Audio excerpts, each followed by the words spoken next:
ennätyksin, sillä Kankkusen tallitoveriksi oli palkattu 6 MM-rallia edelliskaudella voittanut Ranskan Didier Oriol. Perinteinen puuduttava matkataival-osuus on nyt takana.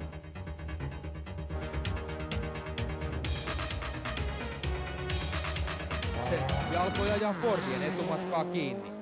Myös Carlos Sainz ajoi lujaa, mutta hän oli pudonnut sijalle 76 kolmosena ja vain 8 sekunnin päässä Biasionin kakkospaikassa. Otuksen saanut Niki Christ. Lähtöluettelo näytti ennakkoon ihan mukavalta. Toyota oli molemmilla autoilla harkitsi vetäytymistä kisasta, mutta omaiset kannustivat Subarua jatkamaan. Carlos Sainzin kohtaloksi tuli jälleen keskeytys. Hänellä oli kasassa kaudesta vasta 3 kisasta pisteet. Toyotat karkasivat heti kaksoisjohtoon. Juha johti ja Oriol oli toisena. Mutta nyt oli Oriolilla epäonnea matkassa. Hän ajoi kiveen ja keskeytti. Ja voitti niistä 5. Kauden päätteeksi kirjattiin Juha Kankkusen nimi vielä 1 kunniataulukon kärkipaikalle. Laukaalaisella oli nyt MM-voittoja 20, eli enemmän kuin kellään muulla. Eikä voittojen määrä varmasti tähän jää.